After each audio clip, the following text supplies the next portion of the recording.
ये कहानी है दरियाए सिंध के किनारे रहने वाले मछेरों की एक बस्ती की, जहाँ पर मछेरे अपनी खुशहाल ज़िंदगी गुजार कर बहुत खुश रह रहे थे। उसी बस्ती में एक रेशमा नाम की लड़की रहती थी। अल्लाह ताला ने रेशमा को बहुत ही खूबसूरत और हसीन बनाया था। रेशमा जवान हुई तो इर्द गिर्द के मछेरों के रिश्ते आना शुरू हो गए और एक साथ वाली बस्ती का मछेरा इमाम दीन एक दिन जब उनकी बस्ती में दाखिल हुआ तो उसकी नज़र रेशमा पर पड़ी जब रेशमा आटा गूंद रही थी। जब उस मछेरे ने रेशमा को देखा तो उसे रेशमा बहुत पसंद आई और वो सीधा उसके बाप के पास गया और जाकर उससे रेशमा का हाथ मांगा। तो उसके बाप ने वट्टे सट्टे का तकाजा किया, जिस पर इमाम दीन मान गया और यूं इमाम दीन का रिश्ता रेशमा से तय पा गया। रेशमा और इमाम दीन की बारात उनकी रिवायात के मुताबिक कश्ती में आई, जिसमें बस्ती के लोग भी शामिल थे। रेशमा पहले थोड़ी सी परेशान हुई कि इमाम दीन उम्र में थोड़ा सा बड़ा है, लेकिन जब उनकी ज़िंदगी की हसीन शुरुआत हुई तो रेशमा ने इमाम दीन को बहुत ही खुश मिजाज और हंसमुख पाया।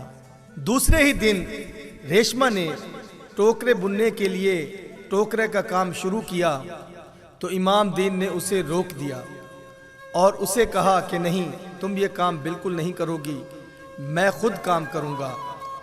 और जो जो दिन गुजरते गए रेशमा उसके साथ बहुत खुश मिजाज अंदाज से ज़िंदगी गुजारने लगी।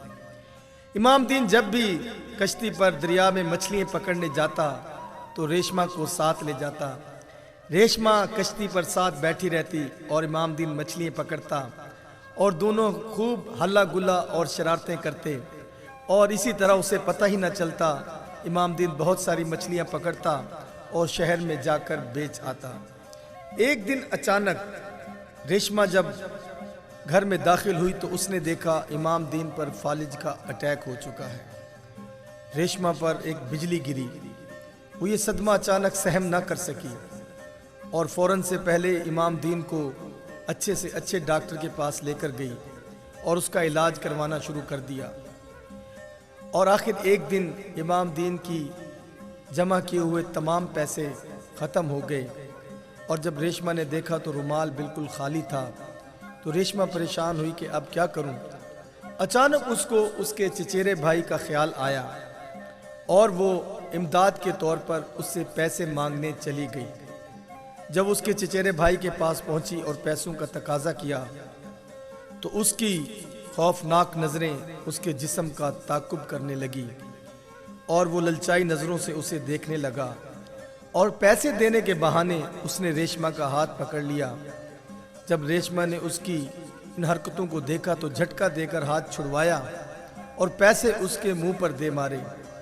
और वहीं पर रेशमा ने अपने अंदर एक हिम्मत और एक अज़म को पैदा किया कि जो काम मेरा खामिद करता था अब मैं वो करूँगी।